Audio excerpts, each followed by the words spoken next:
আসসালামু আলাইকুম শিক্ষার্থীরা, আমরা আজকে পড়ব থার্মোমিটার, পদার্থের তাপমাত্রিক ধর্ম এবং তাপমাত্রিক পদার্থ ও তাপমাত্রার তিনটি স্কেলের মধ্যে সম্পর্ক।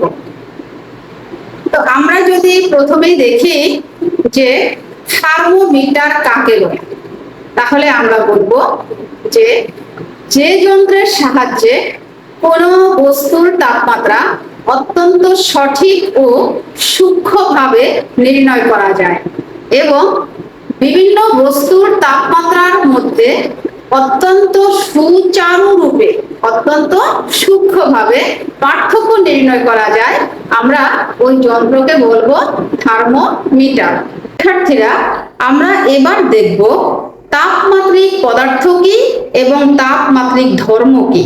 কেমন? পদার্থের তাপমাত্রিক ধর্ম কি? বন্ধুরা, আমরা যখন একটি থার্মোমিটার বানাই, মানে বিভিন্ন বস্তুর তাপমাত্রা নির্ণয় করি, তখন কি করি? ওই থার্মোমিটারে কিছু কিছু নির্দিষ্ট পদার্থ ব্যবহার করি এবং এই পদার্থগুলোর কিছু সুনির্দিষ্ট ধর্ম আছে, যারা সামান্য পরিমাণ তাপমাত্রা পার্থক্যের কারণে এই ধর্মগুলি উল্লেখযোগ্য পরিবর্তন হয়।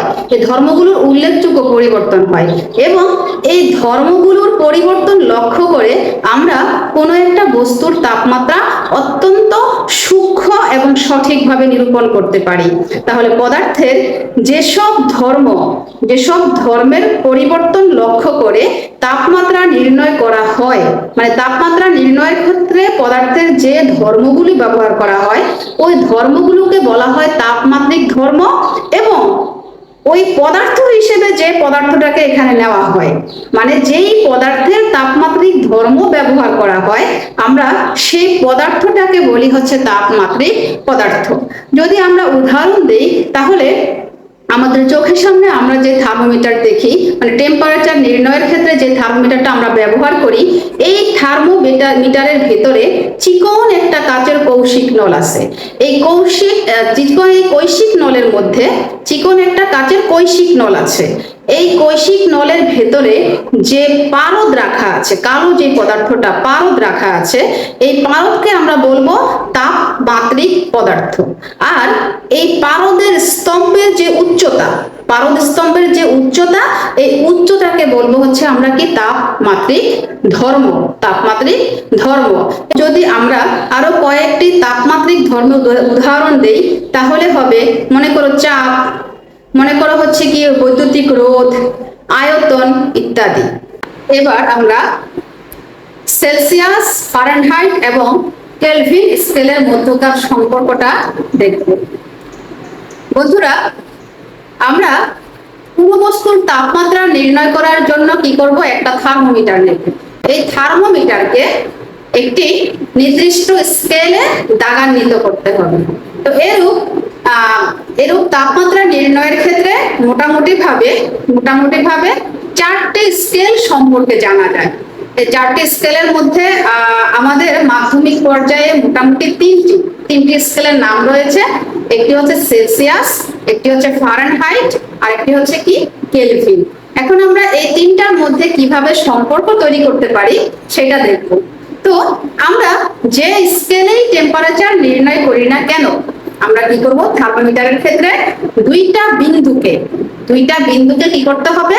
স্থির ধরে নিতে হবে। দুটি বিন্দুকে স্থির ধরে নিতে হবে। এই দুটি বিন্দুকে বলা হয় ফিক্সড পয়েন্ট বা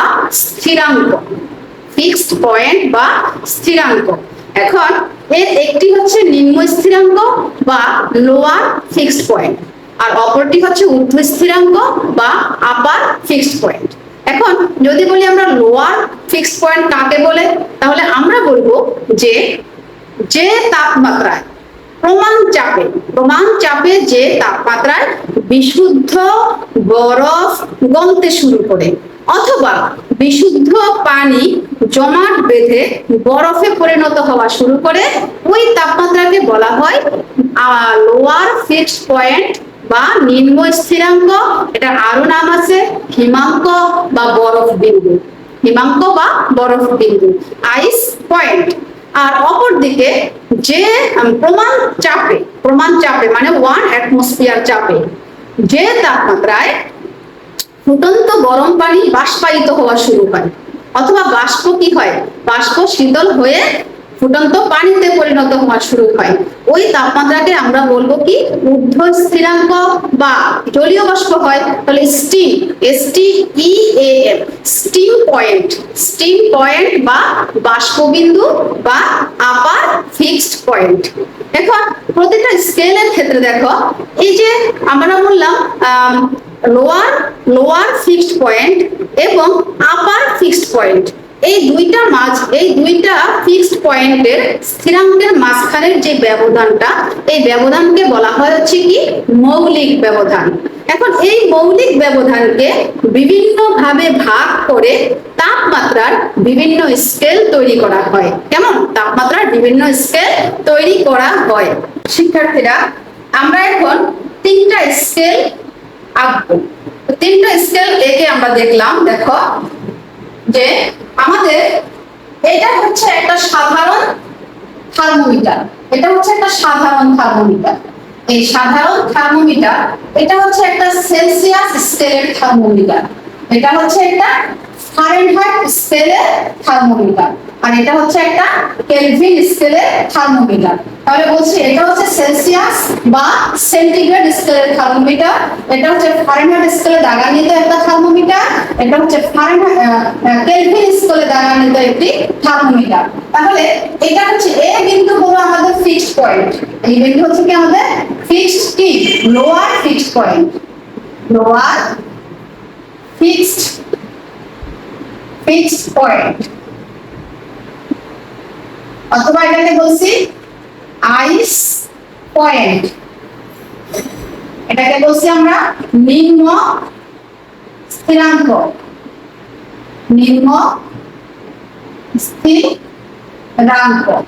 এটাকে বলছি আমরা হিমাঙ্ক, এটাকে বলছি আমরা বরফ বিন্দু,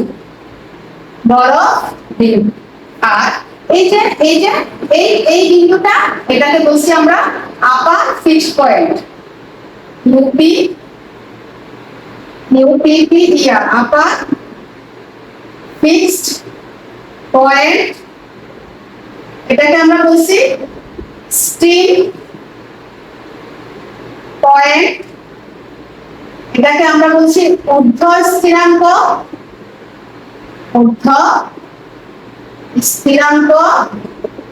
এটাকে বলছি আমরা বাষ্প বিন্দু। এখন দেখো আমার সেলসিয়াস স্কেলের ক্ষেত্রে এই 0 ডিগ্রি সেলসিয়াস হচ্ছে আমার নিম্ন স্থিরাঙ্ক, আর এই 100 ডিগ্রি সেলসিয়াস হচ্ছে আমার ঊর্ধ্ব স্থিরাঙ্ক, আর এই ফারেনহাইট স্কেলের ক্ষেত্রে 32 ডিগ্রি ফারেনহাইট এটা হচ্ছে আমার নিম্ন স্থিরাঙ্ক, আর 212 মানে 212 এটা হচ্ছে আমার ঊর্ধ্ব স্থিরাঙ্ক, আর কেলভিন স্কেলের ক্ষেত্রে 273 এটা হচ্ছে আমার নিম্ন স্থিরাঙ্ক, আর 373 এটা হচ্ছে আমার নিম্ন স্থিরাঙ্ক। শিক্ষার্থী বন্ধুরা, দেখো আমার সেলসিয়াস স্কেলের আপার ফিক্সড পয়েন্ট হচ্ছে 100 আর লোয়ার ফিক্সড পয়েন্ট হচ্ছে 0। এখন আমি যদি এই দুইটার ব্যবধান বের করি তাহলে কত? 100। এই 100 কে বলা হবে সেলসিয়াস স্কেলের মৌলিক ব্যবধান, 100 কে বলা হবে সেলসিয়াস স্কেলের মৌলিক ব্যবধান। এবং এই 100 মৌলিক ব্যবধানকে যদি আমি 100 দিয়ে ভাগ করি তাহলে কি হবে? একটা ঘরের মান হবে 1। এই 1 একটি দাগকে তখন বলা হবে কি 1 ডিগ্রি সেলসিয়াস। তদ্রূপ আমি যদি এই ফারেনহাইট স্কেলের আপার পয়েন্ট এবং লোয়ার পয়েন্টের মাঝখানে ব্যবধান বের করি সেটা হবে 180। তাহলে এই 180 কে বলা হবে ফারেনহাইট স্কেলের মৌলিক ব্যবধান, এবং একে 180 দিয়ে ভাগ করা হলে প্রতি ঘরের মান হবে 1 ডিগ্রি ফারেনহাইট। তদ্রূপ আমরা যদি কেলভিন স্কেলে বের করি তাহলে হচ্ছে কত? এখানেও হবে 100 মৌলিক ব্যবধান। তাহলে এই 100 তো মৌলিক ব্যবধান হলে কি হবে, 100 দিয়ে ভাগ করলে প্রতি ঘরের দৈর্ঘ্য হবে 1 কেলভিন। প্রতি ঘরের দৈর্ঘ্য হবে কত, 1 কেলভিন। এখন আমরা সেলসিয়াস, ফারেনহাইট এবং কেলভিন স্কেলের মধ্যকার সম্পর্ক নির্ণয় করব। দেখো আমার এই যে এবি যে থার্মোমিটারটা আছে, এবি যে থার্মোমিটারটা আছে, এই এবি থার্মোমিটারের ক্ষেত্রে দেখো এই যে পি থেকে এ দূরত্ব, মানে আমি এবি থার্মোমিটারের ক্ষেত্রে একটা রিডিং নিলাম পি, একটা রিডিং নিলাম কি পি, পি পাঠ নিলাম। তাহলে এই পি পাঠ যদি নেই তাহলে সেক্ষেত্রে এই সেলসিয়াস স্কেলে সেই পাঠটা হবে কত, সেই পাঠ হবে কত, সেই রিডিংটা হবে সি। ফারেনহাইট স্কেলে সেই রিডিং হবে কি এফ, এবং কেলভিন স্কেলে সেই রিডিং হবে কত, কে।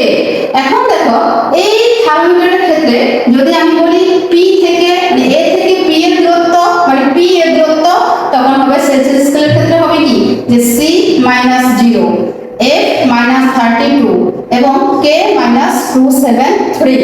এখন দেখো আমি যদি এই থার্মোমিটারের এই বি এর দূরত্ব এবং পি এর দূরত্ব অনুপাত নির্ণয় করি, তার সেক্ষেত্রে এই প্রতিটা থার্মোমিটারের ক্ষেত্রে রিডিংটা একই রূপ আসবে এবং সেক্ষেত্রে এটা কি হবে, একটা কনস্ট্যান্ট মান হবে, সেক্ষেত্রে একটা কনস্ট্যান্ট মান হবে। এখন দেখো আমরা বের করলাম তাহলে যে পি এর দূরত্ব ডিভাইডেড বি এর দূরত্ব ইজ ইকুয়াল কি হবে, পি এর দূরত্ব তাহলে C minus 0, C minus 0 divided 100 minus A B A, 100 minus 0, 100 minus 0 is equal f minus 32, f minus 32 divided 212 minus 32, 212 minus 32 is equal k minus 273, k minus 273 divided 373 minus 273, 373 minus 273। এখান থেকে আমি লিখতে পারি বা c by 100 is equal f minus 32 by 212, f minus 32 by 0 8 1 180 is equal to k minus 273 by 100। এখানে আমরা এই হরটাকে 20 দিয়ে ভাগ করে দেই, এই হরটাকে 20 দিয়ে ভাগ করে দেই, বা 5 20 100 is equal to f minus 32 9 দুগুণে 18, তাহলে 9 is equal to k minus 273 5। এটা হচ্ছে আমার সেলসিয়াস, ফারেনহাইট এবং কেলভিন স্কেলের মধ্যকার সম্পর্ক। কেমন? চলো এবার আমরা কিছু ম্যাথমেটিক্যাল প্রবলেম দেখি। আমাদের প্রথম যে গাণিতিক সমস্যা তা হলো একটা সুস্থ মানুষের দেহের তাপমাত্রা ফারেনহাইট স্কেলে 98.4 ডিগ্রি ফারেনহাইট হলে সেলসিয়াস স্কেলে কত হবে। কেমন? তাহলে আমরা সম্পর্ক জানি কি যে c/5 সমান f minus 32/9 বা c is equal, এটা কোনায় কোনায় গুণ এটা, তাহলে 5 into f minus 32/9 বা c is equal 5 into 98.4 minus 32 into 5 divided 9। তাহলে এটা যদি তোমরা ক্যালকুলেটরে চাপলে মানটা আসবে মেবি 36.89 ডিগ্রি ফারেনহাইট অথবা এটাকে ধরতে পারো near to 37 degree Fahrenheit. 37 degree Fahrenheit. কেমন? আমাদের পরবর্তী যে গাণিতিক সমস্যাটি তা হলো কোন তাপমাত্রায় সেলসিয়াস ও ফারেনহাইট পরস্পরের সমান। তাহলে আমরা লিখব C/5 সমান F - 32/9। কোণায় কোণায় গুণ করে দেই। 9C সমান 5F - 5 × 32। এবার আমরা কি করব, C এর পরিবর্তে F বসায় দেই। 9F = 5F - 5 × 32 বা 4F থাকবে এই পাশে আসলে F = -5 × 32/4। তাহলে হলো কত হয়? 4 × 8 = 32, 5 × 8 = 40 - 40 ডিগ্রি।